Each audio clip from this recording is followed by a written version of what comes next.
Welcome back to Element 14 Presents. I'm Clem, and there are plenty ways to skin a cat. But this is not about cats, it's about weather stations. Specifically DIY weather stations, the easy way.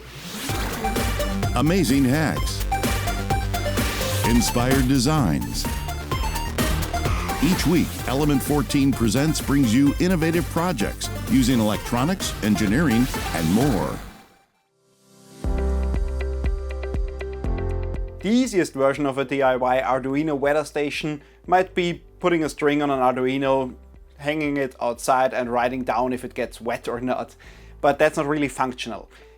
Today we are going to build an easy to use Arduino weather station that is made with the Arduino IoT Cloud, because A, it's very beginner friendly, B, you don't have to make very complicated web server code, and also you can access it from everywhere in the world where you have internet access in a safe way, not by opening your router up to the world and possibly endangering your network.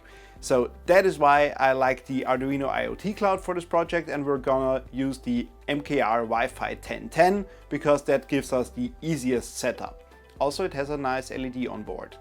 And to all of you advanced makers out there, yes, you can make all this stuff with ESP32s and similar boards. You can make your own PCB, you can write your own web server code. Everything's possible, but that's like not very approachable for beginners. So we do it the easy way first. And if you want to see the hard, proper way in the future, leave it in the comments below so we can maybe pick that up for a future episode. The parts of this project. Our intangible part is the Arduino IoT Cloud. This is a web service that runs on the internet, of course. You find it on arduino.cc, and it allows you to connect an Arduino board that has Wi-Fi to your network and then to that Arduino Cloud to update variables over the cloud and share it among different devices and visualize them in a very easy way to set up. If you would code all that on your own, you would spend quite a lot of time in debugging to make that work and to make it safely work without other people accessing your data or with like weird behavior that you didn't expect. It's a much more approachable way. The other parts are more tangible. We need an Arduino MKR Wi-Fi 1010. You can use any Wi-Fi enabled board for this project, but it happens that if you use an original Arduino board, the setup is even easier and it's less complicated with the Wi-Fi libraries because most of the stuff is pre-made and you just have to insert the functions. We can use basically any form of sensor that we want. Everything is interfaceable with the Arduino and with the cloud, but because we use a weather station as this project's example, I'm just using a classic DHT11 sensor that gives me temperature and humidity, which are like the two key things that you want to know about weather, because that is how you tell weather. If it rains or not, and if it's humid or not, and hot and cold, that's the stuff you always want to know. But you can attach more sensors to it, and I'm making this project in a modular fashion. So if I want, I can add other sensors later, and I'm still free on measuring whatever I want, maybe gases and air quality and light, so I can determine if it's night or day or when the sun rises. A lot of interesting stuff. And of course we power it with a LiPo. The MKR Wi-Fi 1010 has already built-in LiPo charging, so very easy for us to use. And I put it in a case that I designed myself that has the modular approach with a bottom half that has all the electronics that should be encased. So if we place it outside, it wouldn't like damage that from the weather, and have the measuring parts in a second module that is exposed to the elements. And if it breaks over time with the weather, we can just remove that one or repair that one without having to rebuild the whole project. For the assembly of the project, I have first made a case, designed it in FreeCAD, and I've made it like in a modular fashion so you can just exchange parts whenever you want. This is consistent of 3D printed parts, and I opted to use some laser cut sheets for the middle section. Kind of an afterthought because hey, there is a big bright LED, an RGB LED directly on the MKR Wi-Fi. So why not use that to give me an indication when the device is actually measuring stuff? So I laser cut that out of acrylic and put it in between, but of course you can make your case out of whatever you want as long as it's protecting the electronic components from the environment. Let's see how the weather is outside. Looks like there is weather, so we should get started with the coding segment to get this project up and running.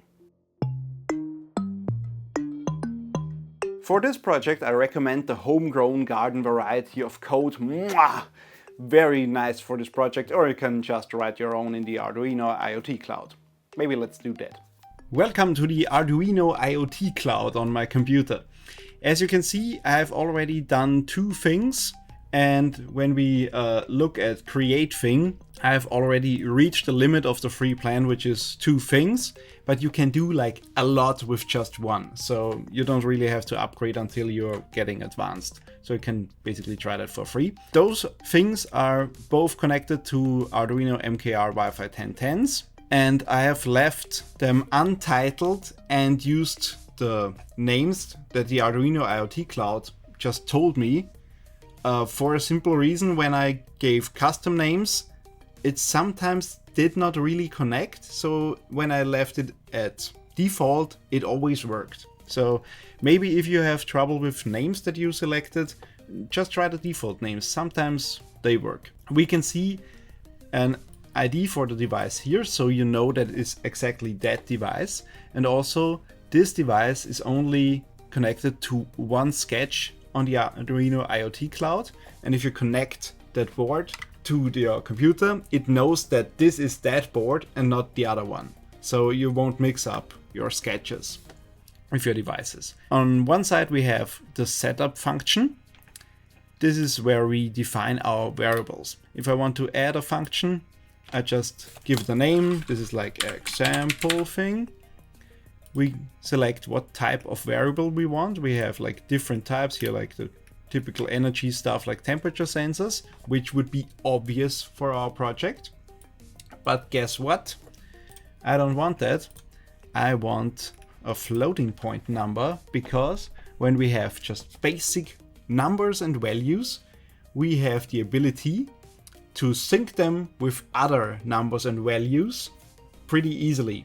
So usually on temperature sensors, it's a read-only thing, but with numbers, you can change them in both ways. So if you want to let this box know what another box has measured, because it might like relay some signals, maybe give a status indicator LED for the other one on every one of these boxes that you built, you can do that. So that's pretty cool. We have here a floating point for the humidity, a floating point number. It's read and write, and every time it changes, it also updates the IoT Cloud. So let's look at the sketch. When you have set up your device and your values or your variables that you use over the web, keep in mind these are only the values that are synced over the Arduino IoT Cloud, not every variable that you need in your sketch. So you can do that like normal, but the ones that you want to send over the network, you define here. And then it takes these values and puts them in the sketch for you. It also lists them at the top, so you know how they are actually called in the code. For example, it's easy to know, but I have like made a typo on the LED variable, and the first letter is a small one, not a capital one. So if I would type like normal LED in there, it wouldn't find it because I have to like type it the right way. That's pretty handy that it does it on the top. Let's look at the code that we wrote specifically for that project. It's pretty straightforward. Hello, I'm James from Workbench Wednesdays, a show about the stuff found on your electronics workbench. Look for new episodes on, well, Wednesdays. You can connect with me over on the Element 14 community. I look forward to seeing you. For now, it is time to get back to watching this week's project video. Okay, I've connected the battery, so this thing connected to my Wi-Fi network, and we can already see we could over the air update it if we would have the upgraded plan. So in the free plan, you can only update it with the USB port. And if you have like the upgraded plan, you can even over-the-air update. Means I can deploy them where they need to go. And then I don't have to collect them to give them new code. I can just click here and it sends over the code and flashes them directly over the network, which is awesome. Imagine you have put it like high up on a tree somewhere or on your roof.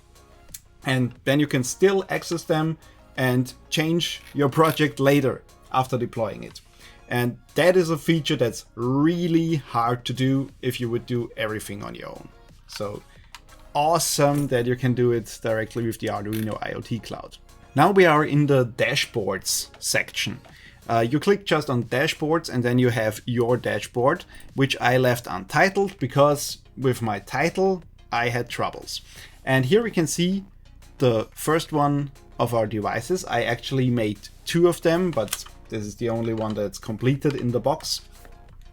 So I have temperature and I have humidity right now. And I should have, like here are my latest readings for temperature and humidity. So I can plot them over time. And to see if it actually works, I can also click the LED button here. And when it updates, which takes some time because it updates only every 8 seconds. Yeah. And in here now a little a little orange LED is now lit up, which you could see hopefully. So I know the connection is established, and if I click the button and remove it again, then the LED is out again. And every time the big LED does something, it gets connected. Also, it sends like non-viable data if the module is not connected. So if I put them together, then it collects correct data again.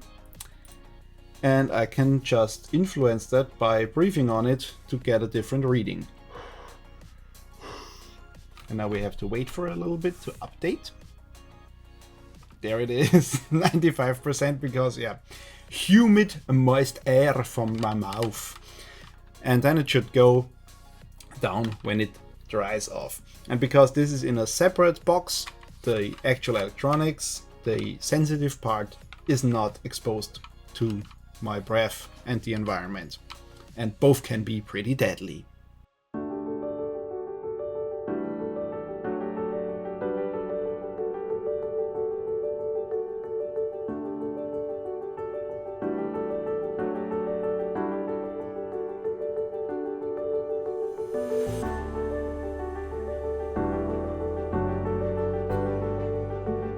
So now that we have a working IoT weather station that gives me readings every few seconds to get a faster plot, in reality you would let it not read that often because hey, it's weather, it doesn't change every second. Let's deploy that and see how far my Wi-Fi network can reach. We have left the device outside for a while. Like for a few minutes, and now we can see how the graph is behaving. We have a little bit more humidity outside than inside, and of course it's a lot colder outside, but that is actually not the real outside temperature right now because it's still like coming down from the inside temperature, so it will take a while to reach the real outside temperature, which is about 10 degrees Celsius, I think. So it still has some way to go, but you can see the humidity dropped right down and we are pretty much stable on that one. So device works. I can monitor the outside temperature and humidity and log that right in the Arduino IoT Cloud. And if I'm like on vacation and I wanted to know how is the status at home, I can log into it and have access to all my stuff, and I even could update the code from abroad. So if I would go to like America and I would want to change the code on an Arduino at home, I could do it, which is amazing. If you want to try out this project yourself, remember that all the code All the files are free to download at element14.com/presents. Link is in the description. My little IoT-enabled weather cube turned out pretty good, delivers the data, it's modular, and I can easily replace sensors for it. Also, the free plan of the Arduino Cloud is more than enough for this project, so it doesn't cost me anything to run it and access my data over the internet, and it's a lot safer than forwarding my port, and it was a lot less work than coding all the web server stuff myself, and I wouldn't trust myself to be good at that. How's your start into IoT or into home automation projects going? Do you have ideas for further projects? Would you like to try out these on your own? Let us know on the Element 14 community. I gotta go. There's another project waiting for me.